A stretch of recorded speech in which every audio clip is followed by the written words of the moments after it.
What's going on, Guardians? It's Tizzle here. In today's video, I'm going to be going over some strong loadouts to use on each character to easily solo the legend version of the Perdition Lost Sector. The first thing we'll do is break down the modifiers in this Lost Sector. As always, the legend version has extra shields, match game, and locked loadout. This is a Vex Lost Sector, so we are dealing with barrier hobgoblins and overload minotaurs. The Vex modifier is Shocker, which causes goblins to spawn arc pools when they die. The destination modifier is Memory of a Frozen Conundrum, which increases arc and aerial damage. We also have Arc Burn on, which gives a 50% increase to damage dealt and received. And of course, limited revives. The first build we will cover is on the Titan. We are running a double primary loadout with anti-barrier scout rifle and overload SMG. You basically need an arc primary here because there are a ton of arc shielded harpies.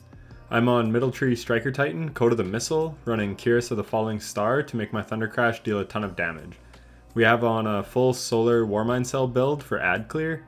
We are running the Holy Trinity of Rage of the Warmind, Wrath of Rasputin, and Global Reach. We also have on Fireteam Medic to get back health when we blow up our Warmind Cell. We have Arc Damage Resistance and Concussive Dampener on for survivability. The goblins spawn arc pools when they die, and because of Arc Burn, they can actually hurt quite a bit. So I'd recommend running Arc Resistance. For our weapons, we have a Hung Jury with Rapid Hit and One for All, and we have a Subsistence Demolitionist Ikelos SMG on. This will allow us to spawn Warmind cells and deal with the arc shields. Lastly, we have Anarchy, which is kind of a no-brainer. It is Arc Burn, so it will do more damage, and on top of that, we have Breach and Clear on our Titan mark to debuff the enemies. So this weapon absolutely shreds in this Lost Sector. But that is pretty much it for the loadout. Let's take a look at the run. The first room is pretty simple. Clear out the ads and stick the Hydra with a couple Anarchy shots. That will allow us to kill the Hydra in this room and keep it from teleporting to the next room. From here, we just have to take out all the Harpies and then the one Void Shielded Minotaur.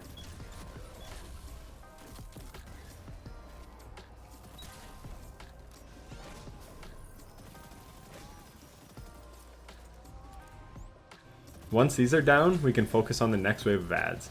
Try and deal with the Overload Minotaur first, as that is your biggest threat.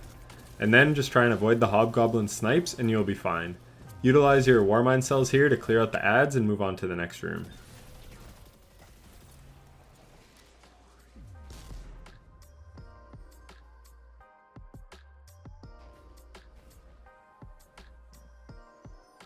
Once again, we want to stun the Overload Minotaur first and take it out with Anarchy. If you keep your Ikelos SMG out while the Anarchy kills the Minotaur, it will spawn a Warmind cell. You can shoot the cell to clear out the room and then run forward to spawn in the next wave of ads. But just don't do what I did where I run through all the arc pools. As you can see, they really do hurt. When the ads spawn in, shoot another Warmind cell and then focus on the Void Shielded Minotaur. If you are lower light, these Void Shields may be hard to break, so I would recommend maybe running a Void subclass instead. Bubble Titan would work well here so that your grenades or melees can deal with the shields. The loadout I have on is more for speedrunning this Lost Sector at higher light. But once the Minotaur is down, then just focus on the Wyverns. Stick them with Anarchy and just wait.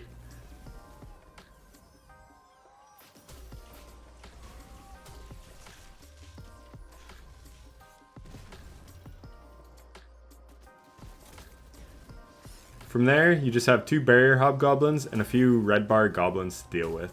Stick the barriers with Anarchy and pop their shield with your scout rifle and they will die super easily.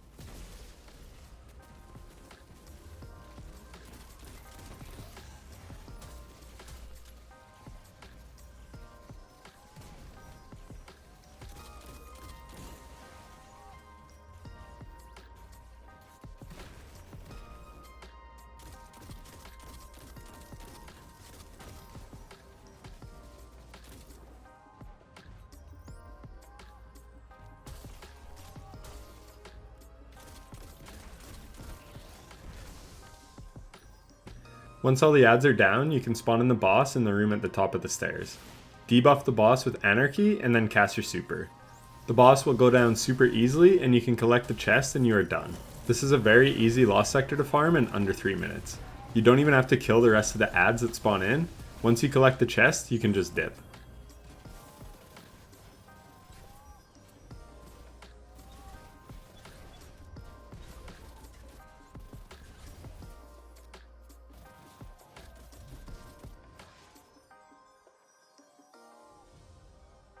Next up we have the Hunter. For this build, we are on Top Tree Night Stalker, Way of the Trapper. We have Vortex Grenades and the Marksman's Dodge to reload our weapons when dodging. We are running a full Charge with Light build in this one. We have Blast Radius to give us stacks of Charge with Light for getting kills with grenade launchers or rockets. We have Taking Charge to charge us with light when we pick up an Orb of Power. And we have Shield Break Charge to give us a stack of Charge with Light when we break a shield. And we are utilizing Argent Ordnance to allow our rockets to deal 20% more damage when we are charged with light. We also have Breach and Clear on to allow grenade launchers to debuff champions and bosses. We're running 100 mobility so we can spam Invis Dodge. And we have Overload Hand Cannon on our Nation of Beasts for dealing with the Overload Minotaurs. For Barrier Hobgoblins, we'll just debuff them with Wither Horde and then shoot them with a rocket before they can shield. We're using the Shining Sphere Iron Banner rocket launcher with autoloading holster and tracking module.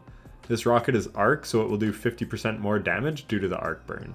And we are running rocket launcher finders, reserves, and scavengers so we don't run out of rockets, and of course, arc damage resistance. Enjoy the run.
For the last build, we're on Warlock, the bottom tree Voidwalker class Attunement of Hunger.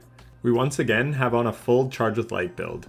We have Charged Up and Supercharged, which allows us to hold a total of 5 stacks of Charge with Light.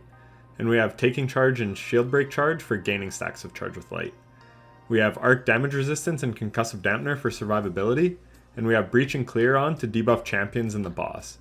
We have the 7th Seraph Officer Revolver for stunning Overload Minotaurs, and a Truth Teller with autoloading holster to deal with the Void Shields and to provide the Breach and Clear debuff. And for our heavy weapon, we have the exotic sword, the World Line 0. If you're a fan of this channel, you will have seen I ran a similar build last season and did the Master Perdition Lost Sector in under 2 minutes with this build.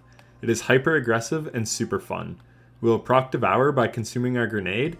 This will give us our health back every time we get a kill. And then we will sword our way through basically the whole Lost Sector.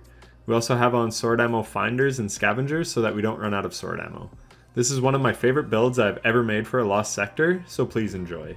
One thing I forgot to mention is what we are using our Charge with Light for. We have the Arc Charge with Light mod, Lucent Blade on, which gives our sword a massive damage buff. I can't remember if it is a 35% or 40% buff, but it hits really hard. It allows our Worldline 0 to tear through the ads, as you will see.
And that is it for the video. If you enjoyed this video or found it helpful, then a like would be greatly appreciated. And if you want to see more videos like this, then be sure to subscribe and hit the bell so you don't miss any future uploads.